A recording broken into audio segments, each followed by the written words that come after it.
We're going to make a start. Thank you all so much for coming. My name's Joe Hill. I'm one of the policy directors at Restate, a cross-party think tank based in Westminster, but here in Manchester for several days as part of the Conservative Party Conference. It's day 2 of our programme. Thank you very much for coming today. We're here with a great panel lineup to talk about welfare to work and Conservative vision for employment. And I don't really, I think, need to remind people why we're talking about this subject, but I'm going to anyway, just in case this kind of hasn't crossed your mind recently. Economic inactivity, I think, is one of the defining challenges of our economy. And since the pandemic, we've been a huge international outlier in the trend of unemployment and disability benefits. For the sake of growth, for the sake of public finances, and for the sake of the social contract in people's lives, this is a huge issue that all parties need to be grappling with.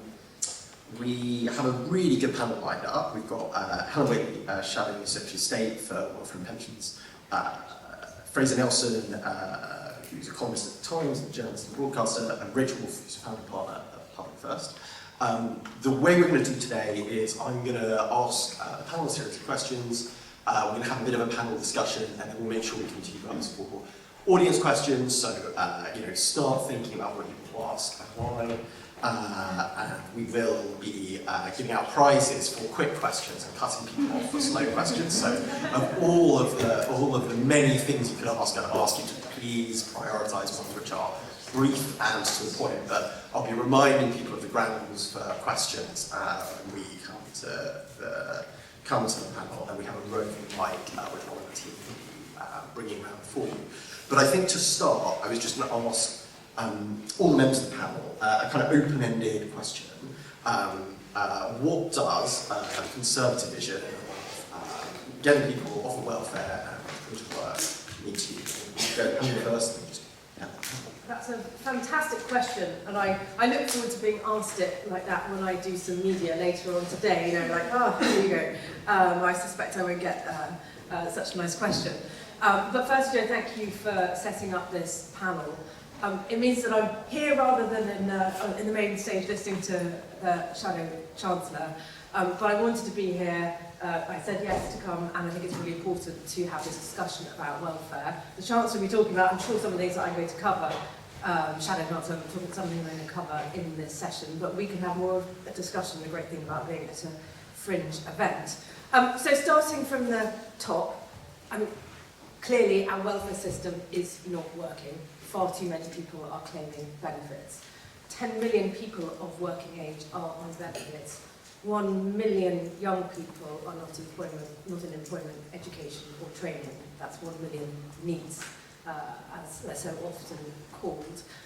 That's costing our country a huge amount, 140 billion on working age benefits and rising. But there's also the human cost of all those people who are not working, but instead claiming benefits, not making way in their lives, not building their financial independence, not building their security, not even having the satisfaction that you get when you earn your first paycheck, particularly thinking about those young people. I don't know about you, but I remember really well the first day of paid work that I did. I earned about 40 quid, and I could buy a pair of shoes with it. Goes back away, but that feeling of this is my money that I have earned, and I think that's a really important thing for young people to experience, to set off in what should be a lifetime of earning their keep, rather than what is happening instead, just people setting off on a lifetime of benefits. Now these problems are not necessarily new, and they can be complicated. And I spent the best part of the last year really getting under the skin of this to understand what's going on, not just from the data, but going out there and talking to people, seeing what's happening. One of the things which I've seen time and again is a problem with sick notes, which are so often people's first route onto benefits. And whether I've talked to GPs about the fact that they don't get to spend the time with people about whether they really could be working or not. It's just, yes, if you want time off, you get it. Or people who receive sick notes, literally saying to me, I didn't even ask for a sick note, I was just given one and told 6 weeks off work. So that first bit of the system is something which is not working. Another bit of the system is the PIP assessment, your sickness benefit assessment. I've been to the PIP assessment centres, I've talked to people who've been through assessments and people who do assessments. If you want to be assessed over the phone, you can be. Since the pandemic, since the legal judgment, all you have to say is, I don't want to come in face to face, I'll do it over the phone. And the assessors told me themselves that there's not a lot they can do to verify whether somebody is telling the truth over the phone. You have to take their word for it. At assessment centres, there is room after room after room which is empty, where they could be seeing people in person, but most people are now choosing to have those assessments done over the phone. And if they're not quite sure what to say to make sure they're successful in that claim, well, you can see videos on TikTok, you can even pay for VIP services that will help you have a successful claim. So that is simply not working as it was intended. And also, actually, even more, we've seen the scandals, I'm sure you've seen about the Motability-free cars for whether it's acne, alcoholism, ADHD, and potentially even the fact that people now are aware of more access to a car could be acting as another incentive to choose the benefits route. And that's part of this problem, is in a world where we know we want work to always pay, if it's too easy to get onto sickness benefits, actually people's financial incentives genuinely are to try and get onto sickness benefits, because that can give them more money, around 5,000 or more extra per year, for instance, and greater financial security than being able to work in work. Now, it's not that, of course, I understand, and I've talked to people who genuinely disabled, genuinely sick, genuinely need to be able to access benefits, genuinely very hard to work, although most disabled people I talk to want to work, and that's a much better route to go. But at the moment, the system is definitely making it far too easy for people to not be working. The other side of this is when I talk to businesses, is their struggle to fill their vacancies, even in areas where there is high unemployment around. I'm going to talk about this more in my main stage speech later. Please do come along around 2:20 in the main stage. There's my plug. The frustration of a business which is offering apprenticeship, which has got training, which has got good pay, which you can earn at around 50,000 if you stick at it for a few years, and literally people down the road choosing not to come and sign up for those kind of jobs. And instead, we know that over the years businesses have lobbied government to be able to have migrants come and fill those jobs. So much better to have British people doing those jobs. That's what we should have. That's what's good for people in this country, that's what's good for our economy. My view is the government should fix this and fast. So far, we've seen the government totally fail to do that. So back before the summer recess, the government brought forward what was meant to be a welfare savings bill, was meant to save £5 billion. Keir Starmer's backbenchers wouldn't back it. It turned into a spending bill. Literally, instead of saving money, it's going to spend around 300 million more. Keir Starmer said he knows he needs to try and make savings from the welfare bill, but the fact is that he's changed his Secretary of State, he hasn't changed his backbenchers. And I see no sign that Labour backbenchers are going to back the savings that need to be made, I'm afraid. On the other part of the political spectrum, where you see them clearly, we've got Reform that has said they want to spend more on benefits, specifically lifting the two-child benefit cap, which I think their position on it is wrong from a fairness point of view, but also that's going to cost more money, which we really can't afford. So it feels to me, genuinely, that we as a party, me as a Secretary of State, is the person who has to come up with a plan for how we will sort this problem out, both make the savings and get people working.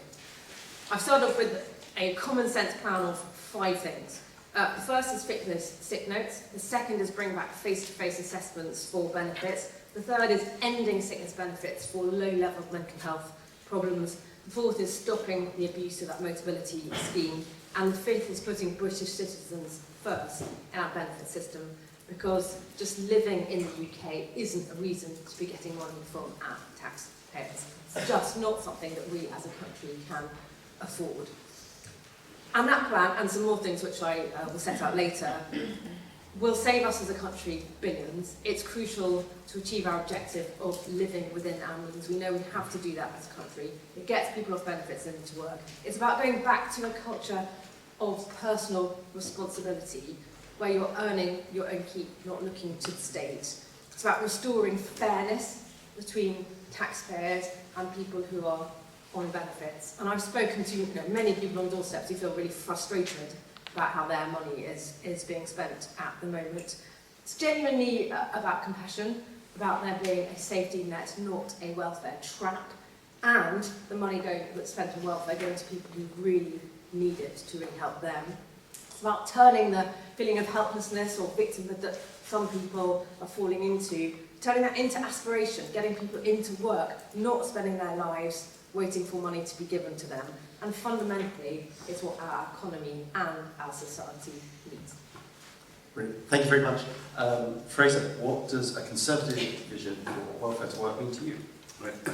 Well, it's a very, very interesting question, what a conservative vision means. We've just been through 14 years of conservative DWP secretaries, so we can, we don't have to guess, we can have a look at what it meant.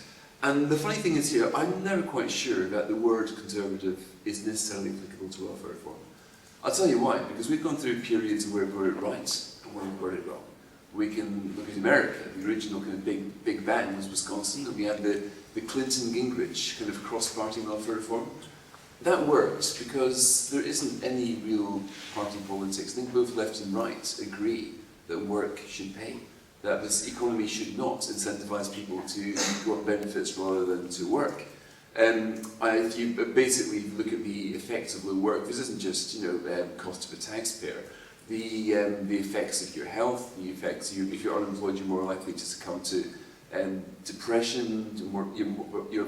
After a year, the kind of scarring effect gets huge. If you're a kid growing up in a worthless household, you're twice as likely to fail at every level of education. There are so many reasons for the most heartfelt progressive to get absolute welfare reform as there are for the most devout conservative. But there are also reasons for both parties to forget it, because it is a very difficult thing to do. And we've seen examples, even in our own country. We saw with Frank Fields thinking the unthinkable and getting sacked when he did it. But then we saw James Purnell's reform, and we also saw in 2002 sickness benefits started to decrease. And that happened all the way down to, I think, 2018, where we had 2.8 million on it. So we had and then we had James Purnell and Chris Grayling actually again covering fire. So we saw, as in America, a bipartisan approach to reform welfare. And then we saw the Ian Duncan-Smith agenda, which was obviously quite successful. A bit like Thatcher, it's almost a success from which the party never quite recovered. Because ever since then, the Conservatives have thought to themselves, especially during lockdown, look, we know how to get people back to work. Look at the jobs miracle under IDS. We've got universal credit. We've developed this tool. If people get sick during lockdown, we know how to get them back. But my God, was that wrong? Instead, we just had the biggest increase in economic dropout rates that this country has ever seen. Right now, we have 6.5 million people on out-of-work benefits. In Blackpool, our second city, we've got something like 26% of that entire city's working age population on out-of-work benefits. Here in Manchester, this beautiful, booming, energetic city, it's something like 22%. Why should that be? It's not because there aren't any vacancies. My point being that this disaster was incubated under Conservative Secretaries of State. So Conservatives oversaw the problem, the remedy, and then the problem, in the same way that the Labour government did. So how would you define then, to answer the question, a Conservative approach to it? Well, I can tell you what I think is a fair approach, although I think it's politically androgynous. I think it can be seen as progressive if you're left, or if you're on the right. You've got the problem, of course, is basically incentives. The Centre for Social Justice has done, from which I'm involved, has done a pretty good study where they basically show that if you're an incapacity benefit, if you're minimum wage now, you get, broadly speaking, £20,000 net of tax. If you're a standard sickness benefit claimant who gets PIP, 70% of them do get PIP, we'll be on £23,000, so that's more money. I did a documentary on this for Channel 4 last year where I tried to sort of humanise it, because the figures seem to go over people's heads. It's one of these funny things that after you get to 4 million, 5 million, 6 million apps, it starts to, people don't seem to register kind of what's happening until you go into these communities and try to find what's effective, who's caught by this trap and why. And they are they'll explain to it quite rationally. And I found myself thinking, if I was in a situation of a single mother, whereas the woman I met there, Amy, was living in the council estate, and that estate is very, very rough. It's absolutely full of crime and things you want to protect your kid from. So if you've got a choice between taking welfare and having a guaranteed stable income, or breaking your back in the minimum wage, what would you do in our situation? What would you think was best for your kid? So I think what we're seeing now is people following the road that's been paved, by the way, unwittingly by the Conservatives, because what happened was IDS sorted under long-term unemployment. He was completely blindsided, I think, by mental health complaints. If you look at when the surge started, broadly speaking, it was 2018. It was pre-lockdown. So when again, if you look at that, it was a sort of V-shaped increase, rebound in sickness benefits. And you can't really tell where lockdown was, because lockdown didn't accelerate it, and nor did it improve after lockdown. So again, we're seeing a situation here where, I'm afraid to say, it was a Conservative Health Secretary, Jeremy Hunt, who put mental health on the same sort of legal footing as physical health. Now, you know, all sorts of reasons to do that. Even Hunt will admit now that he didn't think what the implications would be for sickness benefit. If you can rock up to the doctor and say that you're up with mental health and anxiety, and that's now 70% of all incapacity benefit claimants are mentioning that. And under the Conservatives, at the end of it, it was pretty bad. 2,000 people a day, a working day, were being signed on to this. And broadly speaking, about 90% of them will never work again. So it's just, economically, it is, you're being decommissioned, thrust to the margins, but the margin society not taken back. And now under Labour it's 5,000 a day, up from 2,000 a day. That's quite an increase. But again, you can see why, because they said the WCA, the work capacity assessment that takes you under the incapacity benefit, was going to be scrapped. But, and I think the Conservatives tried that as well. Saying, no, it needs to be a reform. But reform is now going in slow motion. We learned to move so quickly during COVID. And quite right, lives are on the line. Lives are on the line now with welfare reform, yet we're moving at a glacial pace. And for what it's worth, I think Liz Kendall was quite, conservative, if you want to put it that. She absolutely wanted to change welfare reform. But Rachel Reeves wanted money instead, and the whole agenda was sacrificed. Now, what would a Conservative reform look like now? I think pretty much the same as a Progressive Labour or Lib Dem. I don't think the Reform are going to do this, because Reform's voter base is pretty much the areas that we're talking about. Reforming welfare is the toughest thing you can do in politics, because you're taking money away from people who are seeing to. Ken Loach will make a film about you being cruel. This sort of thing is very difficult to sustain politically, and the payback comes over decades. And broadly speaking, I think if you, for somebody, we've got something like 250,000 under 25s in sickness benefit right now. And what I've been trying to estimate is what it costs the economy. If somebody under the age of 25, it gets put down for sickness benefit, is on work for 2 years, never works again, how much is she not going to earn for the rest of her life? How much is the taxpayer going to have to spend funding that person? In other words, what is the cost to society of giving somebody that assignation that's every day 200 under 25s are given, too sick to work? I think it could be in the region of £1 million. And if that's the case, then surely more resource should be spent trying to find occupational health or other things to help her. But I would say that might be a Conservative, Progressive, call it what you will, approach, is trying to work out the cost of writing so many people off, but asking ourselves really, how much money should we be spending in the intervention to stop them getting to that stage? Fundamentally, I think fairness is about incentives, and people respond to the incentives that we're given. I think most of us in this room probably were lucky enough to be on the incentives where if you were to study hard, you get a decent qualification, that might lead you to a good job. You work hard, you might get a good salary leads you to a house. That is the kind of the sort of a standard functioning economy. Those dynamics do not exist for low-paid people. They do not exist. If you're working in a warehouse with a minimum wage, you know that if you claim sickness benefit, you can probably be on more money. And you know that salary progression is quite difficult. You also know that a Conservative government froze the personal allowance limit, so effectively your tax rate is getting higher and higher every single year. I'm afraid to say that as Rishi Sunak could do that. Now it's very tempting for me, with my inclinations. I describe myself as a kind of old-fashioned Adam Smith liberal rather than Tory Labour or anything else. But I found myself criticising a Conservative government as much as I now do the Labour government. I found myself praising the Conservative government when Ian Duncan Smith was doing the reforms, and also praising James Purnell when Labour government did it as well. So I do think there is a solution to all these problems. It just needs a complete break from the failed old thinking.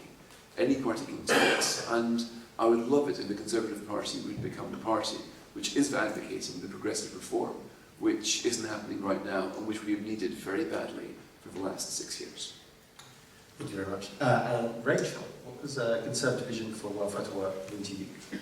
So I'm going to have a go at disagreeing with Fraser, because I think his argument is basically because some politicians who were Conservatives did some things that were wrong, there is no Conservative vision for welfare. And I'm not convinced that's true. So let me have a go. And I think there are 3 areas where you can think about a genuinely Conservative vision for welfare. The first is that the Conservative Party wins not because it is friendly or talks about society as it wishes to be, but because it recognises society and reality as it is. And Helen and Fraser have talked about a bit of this, but we have a situation that we cannot afford, is not sustainable, and therefore is not going to be sustained. We are not only spending 140 billion on welfare benefits, we're spending around 120 billion, I think, right now on debt servicing every year. Both of those are significantly more than we're spending on the entire education budget. We cannot afford it. And therefore, we are going to have to change our spending. And actually, I think welfare is one of the easier areas to change our spending, because we know what's going to happen if we change the incentives. It's certainly more easier than changing pension spending. So that's the first thing. We can be brutal in the reality of what we face. The second is that we do recognise that incentives matter. And I think much of the left continues to find that anathema. Julian Legrand wrote 20 years ago about the position of incentives in public service reform, the fact that people who are in health or education respond to incentives as well as their own goodwill, and it caused enormous controversy on the left. I think it's broadly accepted on the right. So incentives matter, and people are going to respond to financial incentives, and the fact that it is, in many cases, better for you and your family to be on benefits than working is going to mean that there are more people on benefits. The third is that I think Conservatives recognise that the state can never perfectly predict how people are going to respond to incentives, and therefore you have to change policy. We are never going to be able to create a perfect system that people cannot game over time, and therefore as people respond to the incentives we place in front of them, we have to change it. So I think there is a reality to how we see society that is fundamentally conservative.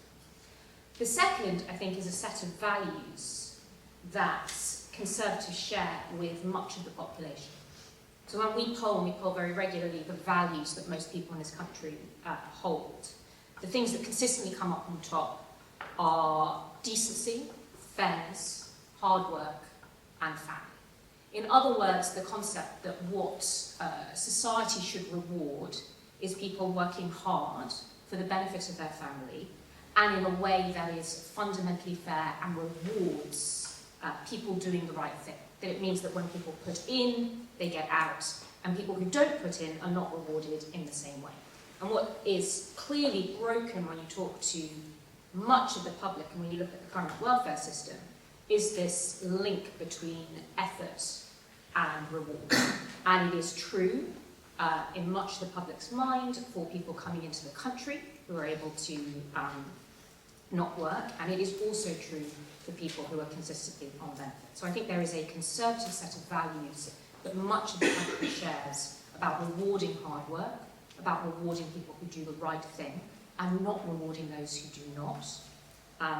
That should form the basis of any future welfare system.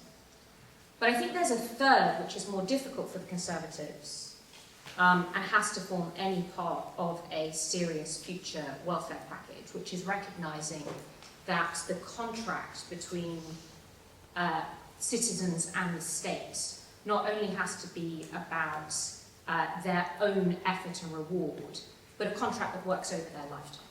And one of the fundamental problems that we have right now is that there is not much reward for young people in this country. They've suffered an appalling disruption to their education system through COVID, and many of the problems that are leading them to be out of work once they enter the labour market, you see much earlier in terms of school refusal, lack of school attendance, major mental health issues that are coming up in school. The benefits of them working versus not working are not obvious, and we've just made employment significantly more expensive, and therefore employers are less likely to take a chance on young people. Their ability to form enough savings that they can buy assets and have a serious life for their family and a home is massively impoverished compared to their parents and their grandparents. They face huge marginal tax rates because of the student loan system. And while we are spending a lot of money on working age benefits, we're spending much more on health and pensions. So the fundamental contract between young and old seems to me even more broken than the contract between working and non-working. So I think there is a conservative vision for welfare which tells the truth, which values those who put in effort, and rewards those people, but recognises that has to be true across generations as well as within generations. And while I don't pretend that that is a politically easy message, I think it's a distinctive one, and I do think it's a genuinely conservative one. Thank you very much. I'm going to, as a follow-up, ask everyone to expand on something Fraser and Rachel just talked about a bit, which is sort of track records. We've had successive periods where this government, where governments of all different kinds have succeeded in making welfare reforms, and we've had periods where, I think kind of as Fraser was describing, we've had a sort of slow creep of undoing some of those. What are the characteristics of doing this well? What succeeded in the past and what's not well? Like, what lessons can we learn from it? Yeah, start. I mean, I don't know, as Fraser set out, and some things I've looked at is, we had the period when Ian Duncan-Smith was Secretary of State for Work and Pensions, where we really did bring down the benefits bill. We genuinely got more people off benefits into work, unemployment came down, and universal credit was part of that, along with strong economy and those things working hand in hand. So that was a successful Conservative reform. But as Fraser said, and it started before the pandemic, that we've seen that rise in sickness benefits separate from the universal credit system, and at the heart of that is the rise in claims for mental health. And I look at this as somebody, alongside Jeremy Hunt, when I first became an MP, I was campaigning on mental health, I was campaigning for better mental health care for people with serious mental illness. Before I was an MP, I did work about improving any care for people coming up with the mental health crisis. So I came from that background, but I now look at what's happened, that's looking at the data or talking to people, and you can see that our system is not designed to work when the problem is a mental health problem rather than a physical health problem. I think it's been exacerbated as well by a shift from face-to-face to over the phone, which was in response to the pandemic as well. So those are two aspects of the system we've got that mean that it doesn't work. I do think changing that is something that, in terms of welfare reform, is hard. Yes, that's hard because you will get pushback on that, but it is very clear what you need to do. So some things in government's reform agenda, like it's less clear what you need to do. I think for that, it's really clear what you need to do. You have to say that you just aren't able to access cash sickness benefits if you've got that sort of problem. It's not that you then are left on your own. It's then repurposing some of those savings into support, because these are genuine problems. And I think lessons that you can be learned, and if you go and look around at projects and things that work, helping people overcome the barriers to them working, you do it right and you do it well, really makes a difference. And if you go and look at what works and try and replicate that, then it is worth, as Fraser alluded to, spending money on getting people to be getting into work rather than a lifetime of benefits. That's absolutely worthwhile from a financial point of view, as well as obviously from a moral point of view. Fantastic. Fraser, on anything you want to expand on?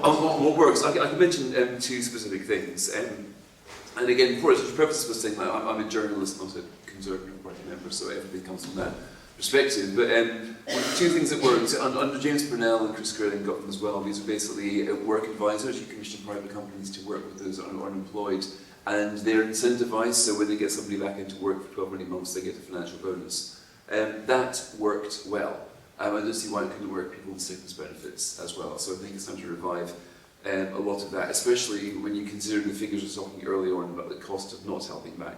I mean, the big cost to the taxpayer, of course, as far as the Treasury is concerned, how much can we justify paying these companies if they manage to get somebody back to work and staying at work?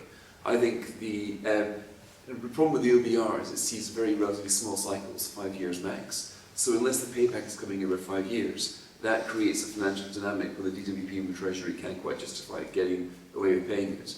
I think if you were to take a sort of 10 to 15 year horizon, longer than that, so maybe Charlie Mayfield will look at this in his coming review, then I think you can justify bringing back these old sort of private companies having to go back to work and being paid if they succeed. And the other thing, of course, which worked when IDS was doing it was reassessments. When you get put on sickness benefit, it's only supposed to be for 18 months or whatever. After that, you're supposed to be given another assessment. And there was a stage where something like 200,000 people a year were being put back to work via reassessment. That has fallen by 98% since then. Basically nobody's reassessed now. We're operating a de facto check and forget system. I met a taxi driver in the South Coast who has recovered from his illness. He was trying to call DWP to say he was better, he didn't need sickness benefit. He was told, no, sorry, you need to be waiting to be reassessed. And that he'd waited for 3 years, and that reassessment hadn't come. So that is, obviously he's at the easiest to help, given that he's begging to be taken off benefits. And the poor guy thinks he's going to be breaking the law if he works, because he can't stop the payments coming into his account. He doesn't know who to call to get them switched off. So there's that, the reassessments, and I think bringing them back could be a tool that doesn't need legislation, could be done immediately, and we're talking, they were at the peak in 2014-15, but here's the funny thing, I mentioned Ken Loach thing, that's actually very serious, because statistically, if you're going to reassess, I don't know, 200,000 people for what work they can do, you're going to get some of it wrong, statistically. You're going to end up with somebody who is absolutely too sick to work, told to go back to work. That person might go on to self-harm, even kill themselves. These things will happen in a system of so many people. Politically, when that comes along, it's very, very difficult not to be called to make a big, serious change. And I think I'm right in saying that there was a suicide which sent the DWP system into overdrive. And from there, the political physics come into play. Like, so all of a sudden, if you do these reassessments, they come with a big political cost. If this goes wrong for one person, 2 people, it abandons you, the headlines, people are going to be an electoral blowback. So all of a sudden, the political risk comes in helping people. The easiest thing to do is to write this is the check and forget. So we see a sort of strange misalignment between what's best for the country, the economy, and society, versus what's best for the political cycle. And that's why I think, broadly speaking, you need bipartisanship to work on this, because there's always going to be ammunition for the welfare reformers' opponents to use. And I think both sides need to accept things are going to go wrong, but it's all for the best. I think, Rachel, what can we learn from when we've been successful and when we haven't? Well, I guess 2 things. First is politics changes. Lots of things were possible in 2010 that seemed impossible in 2005 because of the financial crisis. And it created the room and necessity for various spending restrictions that seemed completely impossible 5 years earlier. And similarly, while I agree with the current set of political incentives, if we dash headlong into a bond crisis and everyone is a net contributor in this country, or many of them leave, then we're going to have to cut the welfare bill. So my guess is that the political dynamics in 2029 are going to be very significantly different than they look today. In terms of other lessons, I think the other side of this, that the Conservatives got more right, not always, but more right than the current government does, is making employment cheap and easy for employers. We've made employment now significantly more expensive, and we're about to make it significantly more risky with the Employment Rights Bill. And what certainly a significant proportion of the previous Conservative administration did was prioritise above all else the ability for employers to employ and for employment to exist. So I think as well as on the welfare side, we need to fix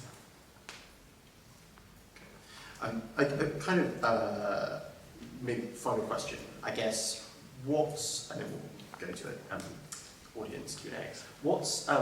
What's different this time around, maybe? So we've talked about in Duncan Smith's welfare reforms. I guess those were very focused on a particular part of long-term unemployment, less on capacity benefits and sickness benefits.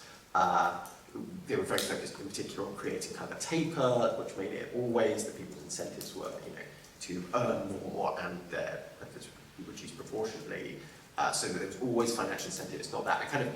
I'm interested in what's different about this environment that previous lessons won't capture. We need to kind of figure our way through.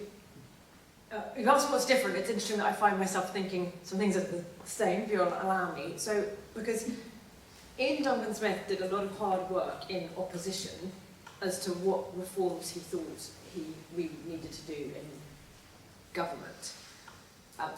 I don't think Labour did that in their time in opposition. The reason I think they didn't is because they've turned up and they manifestly don't have a plan for any of this.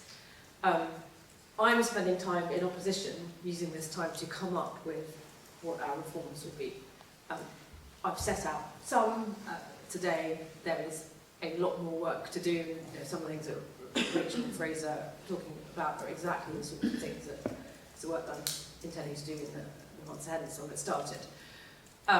So to me, something that it's the same in that sense. It's using the time in opposition to come up with what reforms we want to do in government, because this is hard and you've got to show up on day one with a plan, and it will then take time to make that happen. You need your time in government to, by the end of a parliament, you've actually really moved the needle. And you won't, as Rachel was saying, you won't have even seen all the benefits, because actually those can be over a lifetime rather than in that short time. To try and be more helpful and answer what's different, so I mean, to me the most obvious change has been the rise of mental health awareness. In some ways a good thing, but unfortunately from the point of view of sickness benefits that we really work on, not, I don't think it's anything a good thing. And hence we need to reform our system to support people to work alongside their mental health. Great. I would have thought that the scale of it would be different, but I'm old enough to remember when unemployment hit, broke through 3 million under Thatcher, and that was seen, back in the 80s, as being a sort of great shock to the country, a big kind of moral stain. Why can it be that our economy is excluding so many people? And yet that seems to have vanished now. So we can seem to, when out-of-work benefits went through 6 million, literally nobody even noticed. I mean, we have sort of lost sight of that. That doesn't seem to shock anymore. So my initial thought that so many people would be affected, that people would be forced to act, and there would be general outrage. And that theory of mine is untrue. I'm also going back to the 80s. There was a guy on the radio called Rabbi Lionel Bloom who used to give Talk for the Day, he a great source of much of my politics. He had this kind of phrase that's always stuck with me: moral long-sightedness, the ability to see and get worked up at problems thousands of miles away or 100 years in the future, while not being able to get worked up about the problems that are outside your own doorstep. And I think he spotted this before everybody else. And I think our country has got an acute case of this right now. People take to the streets for what's happening in war zones thousands of miles away, but nobody even thinks it's worth protesting against the sort of the social vandalism which is being done in Grimsby and Birkenhead and other parts of our country. So if that isn't going to cause a crisis, what will? I think fiscally it's got to, really. As Rachel says, we're on the brink of a bond crisis right now. You might argue we're already midway through a slow motion bond crisis. We simply can't afford all of this. The welfare bill is going to break through £100 billion. When you think about the sheer economic lunacy of paying so much money to decommission our own people, using mass immigration to fill a place in the workforce, to take in housing that we can't work out to build, the economic point of this is so unsustainable that I think that we will be sort of forced to act there. And if we start to see the people currently in benefits not as a liability but as an untapped resource, the equivalent of a kind of North Sea oil if you manage to use their talents and skills effectively, and then perhaps an economic lens might be able to spur people into action in the way that the moral lens that was so powerful during the 80s can't do now. Rachel? I think two things are different other than money. The first, as I mentioned, is we're entering into a much more sclerotic labour market, and that changes how benefits work. That's, I suspect, going to have an even worse downward effect on economy and young people's lives than the benefits we're talking about. The second is, while Fraser's right that people aren't taking to the streets as they are on foreign wars, they are voting for non-traditional political parties in their droves in a way that would have seemed inconceivable 10 years ago. The public en masse are furious and very, very disaffected. And they are disaffected because they see the basic contract as broken, and they're right. So I think there is room now, we haven't really discussed it, there is room now to be much more radical and ground up about how we do this. You could imagine us moving to a completely different contributory welfare system now for the first time. You can imagine us completely rewriting the contract about what it means to move to this country and what's expected of you. So I think there is a political moment now because of a combination of the fiscal situation, people's sense that the contract has been broken and the promises of those politicians have been broken. That things are going to get much worse before they get better. Fantastic, thank you. We're going to do audience Q&A now, and we have we might have a lot of answer questions. Just before you come into questions, I'm going to establish some ground rules for Q&A. I mentioned earlier that questions are going to be short and to the point, and if your question's taking too long, I am simply going to talk over you.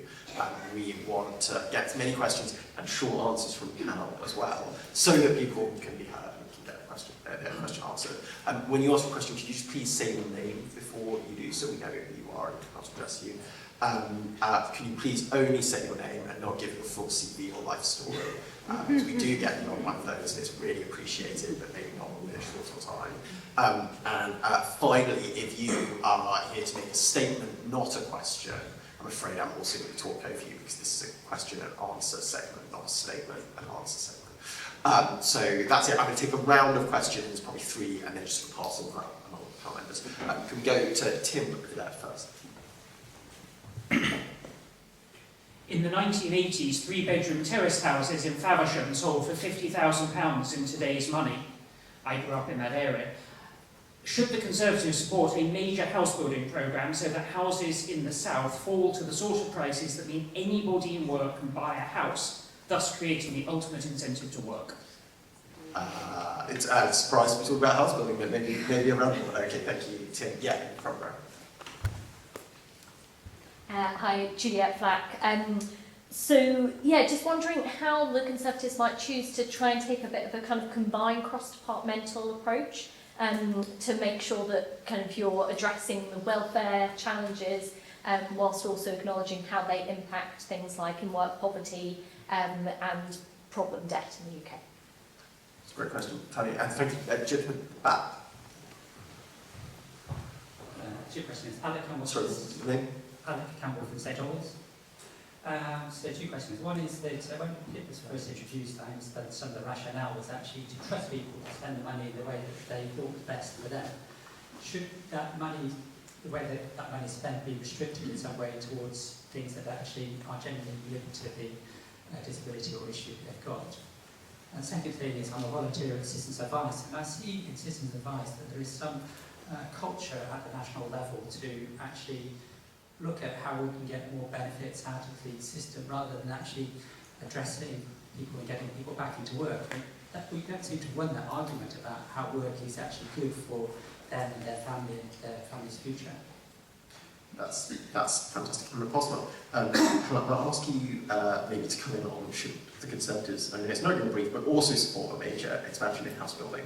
Because that feels the most directed question at you. I guess, Fraser, I might ask you to come in on Alex's question just there about how the money is spent. And Rachel, I might ask you then to come in on should we be thinking a bit more kind of cross-government about other areas, given you've already talked about the employers, the employment rights, but should we go in that order? Broadly, our position as a party is pro-building, even though it's a sensitive topic in my constituency of Faversham in Kent, where many thousands of houses are being built on the green fields. Although, Tim, I think we've talked about this in the past, you don't necessarily need to build those houses on green fields. You can, in fact, have denser cities, and those would be very good places to live. So that is a better answer to meeting the need for house building. I think the other side of it actually is also so that if people need to move to get to where work is, that they can afford to do so. I think that is one of the challenges, that there are some people who live in an area where there aren't jobs that match their skills, and making it easier to move to where the work is would be a good thing for our economy. Can I just pick up on the PIP question? Of course. And the idea that PIP was about sort of trusting people, here's cash, it's more like getting an income. And when I said I've set out sort of 5 sort of common sense things we should do, I think beyond that, there is looking at the way the PIP system works, and to what extent should people be receiving cash, and to what extent should it be, whether it's funding for more of a one-off adaptation, or that you get access to services. I think it needs to be looked at differently, because although sort of ideologically it sounded like a great idea, in practice it doesn't feel like PIP is working the way that it should be to really help people. Instead it is disincentivising people to work. And even though clearly you can keep your PIP money alongside work, people really worry that actually they'll be reassessed, it'll be looked at that they're working, and then they'll lose their PIP. And I've had lots of conversations with people literally telling me that's why they're not working, because they think they'll lose their PIP. So it needs to be looked at more from that. Fraser, do you want to get back on that? And I guess also, Yeah. can we win the argument? Of course, two fantastic questions, thank you. On the first part, yes, I do think there is a case for sickness benefit, for example. I mean, right now, if you turn up to our system and say, I'm an alcoholic and I can't work because I just need to drink all the time, they said, okay, there you go, here's lots of money, just spend it all at once. And that's it, right? And that is, it is literally laughable, but when you see the number of deaths to alcohol now surging as they are, it's morally repugnant to think that that's the way we're rather than treating people, we're just giving them the cash. Where in the case of an alcoholic, there is no prizes for guessing what they're going to do with that cash. So I do think that the CSJ did a report recently called Change the Prescription, where it advocated basically, rather than cash payments, doing access to therapy, the kind of interventions that would help. In other words, if people come to you with a problem, then rather than just simply, bureaucratically, it's the easiest thing to do, to give them some money and say, don't bother us again. Fair. If you want to forget them, that's exactly the way of doing it. If you want to help them, then providing support is the harder, but of course the more necessary thing to do. And also, on your other point, work being good for you, I think this is such an important point. That right now, I think we've tended to see this whole problem through the lens of the Gini coefficient, and just see this as an income distribution thing. As long as somebody's getting the money, then they're getting helped, and that's the box ticked. I think with Beveridge, his 5 giants, he said one of those 5 giant evils was idleness, which in today's language would be worklessness. And that was simply because when you take away work, so much else disappeared as well. And I think we've lost sight of that. We seem to think we're helping people by giving them money as they do nothing, and ignoring the various health, psychological, family, community, the severing of the social contacts, etc. So I think much more attention. It's funny, I'm doing work on that right now to see if there are ways of better making the argument that worthlessness is about far more than income deprivation. And then final question from this round, Rachel. Are there other areas of policy we should be looking at? Maybe it's employment rights you want to talk about again, or a different area? Yeah, no, so I think governments go wrong when there is no fundamental set of principles at the top which guide decisions across the board. And I think Fraser's litany of where he felt Conservative governments went wrong was when that didn't exist, and it's not obvious to me exists now. John McTernan, who was a Labour advisor, I remember telling me that Thatcher used to always say, is there a more free market way of doing this? And because she did that consistently over time, departments knew she was going to do that, they predicted it, and therefore you saw a coherence across government in terms of how it acts and its sort of millions of myriad decisions. So that's a long way of saying yes. I think a government that, for example, thought that work was moral and good for people and mattered more than anything else, or a government that wanted to be consistent with asylum contributors, would see more consistent behaviour across housing and employment and welfare than we see today. But that's not about wiring across government. That's about understanding what you're fundamentally for. Fantastic. I'm going to take, I think probably got time for 2 more questions, provided those rules I set out earlier are stuck to. The lady at the back in the middle. Thanks. Hi, Harry.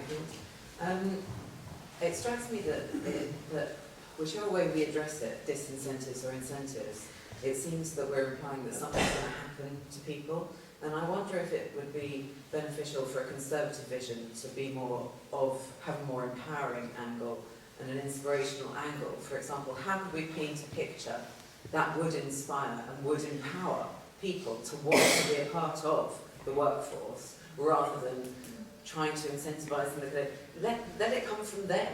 But how can we do that, is my question. Thank you. And final question we're going to take, at the back. Sorry, front.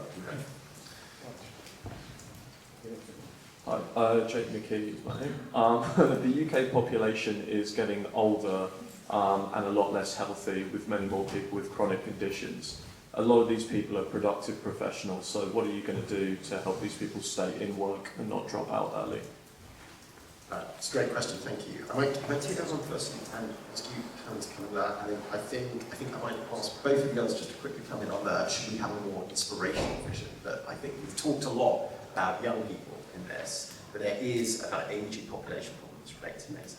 What are your thoughts on that? I mean, broadly, yes, there's an important side to all of this about helping people be healthy throughout their lives.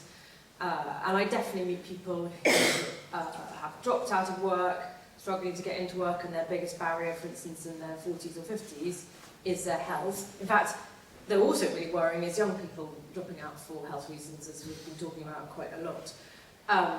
And so that, I think, that's definitely part of the answer to your point about cross-departmentally. Yes, people's health matters. However, I do think in terms of like the here and now, because the most urgent thing to me is fix disincentives. And to your point about like, more empowering language, I mean, yes, of course, and we can talk a lot about the benefits of work and how it's much better for people to be working and all the opportunities and how your life can have agency in your life and all of that. But I do feel that maybe this is a pretty tough message, that when the basic financial incentives for many people at the moment are against working, you've just got to fix that as a starting point alongside clearly supporting people to overcome the things that are getting between them and actually managing to be in work. Other than that, can I make one more point? Because it is, and it's just going back to the same different thing. I do think one of the things that's changed is about the employers' worries about employing people. So I talk to lots of people who have health problems who say employers don't think because they've got health conditions. And I hear employers saying, particularly with the extra cost of employment and the Employment Rights Bill coming on, like, they tell me I can't take a risk on people. I literally had somebody last week saying, because of all this stuff, I'm just not going to take a risk on anyone anymore. And I do think that is the other really challenging side of this, and something that government could, for me as a Conservative, feel very strongly it should be turned around, is actually backing employers to be able to take a chance on somebody, to support somebody even if they have some health problems or challenges working, and that would be crucial to fixing the problem. Fantastic. And then I guess Rachel, Fraser, any thoughts? I guess either of those questions well to come back. On how to incentivise people to work, I'm afraid to say I imagine that something like 95% of the population will work for the same reason, because they want to basically improve their lives, get more money, get a bigger house, move to a nicer area. The rest of it is basically, it's the engine of it, and the problem for so many people right now is that kind of escalator is no longer there. And you just cannot see, it's okay to start in a low-paid work job if you think about higher-paid ones coming. But right now, I often think about Terry Leahy, who started off as chief executive Tesco. He started off as a shelf stacker. Nowadays, that shelf stacking job will be done by an outsourced agency. The person working in the agency will have no chance of getting up a ladder because there isn't a ladder anymore. So I think that in addition to the financial incentives we're talking about today, the prospect of promotion, the prospect of being at the bottom of a ladder that you can climb, has been sort of knocked down by some of the workforce changes recently. I think for everybody, it's a great privilege actually. It's turned out to be a privilege of the rich to think that you're starting out in something that by your efforts and by your smartness and by whatever it is, that you might be able to get to a significantly better place. it's a wonderful thing to have that faith and have that belief.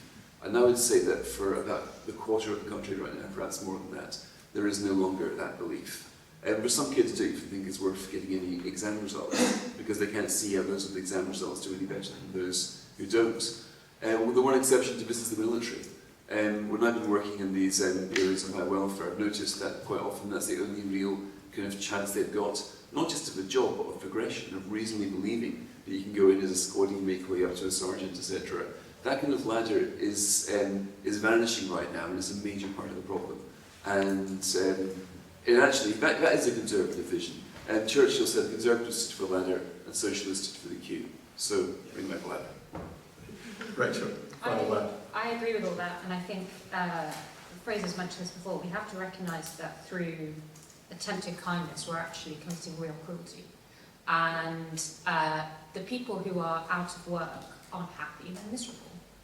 And in trying to regulate the labour market and protect people, we've made it virtually impossible for teenagers to get their Saturday jobs and experience work and feel like they have a route. I fear, honestly, that in our progressive attempt to raise the minimum wage, we've killed that sense of progression, that people are earning more as they go through. So I agree, the inspiration is to offer people trajectory in their lives in the hope of gaining the things that we all consider part of a good life, a home, a family that you can support. And it is only when you have a credible route to that that people are going to want to work and get on. Brilliant. That's all we've got time for. It seems like there's an opportunity to hear more main stage at 2:20. Is that right? Yes. So no more spoilers between now and then. But all that's left to do is thank our panelists very much for joining us. Thank you very much.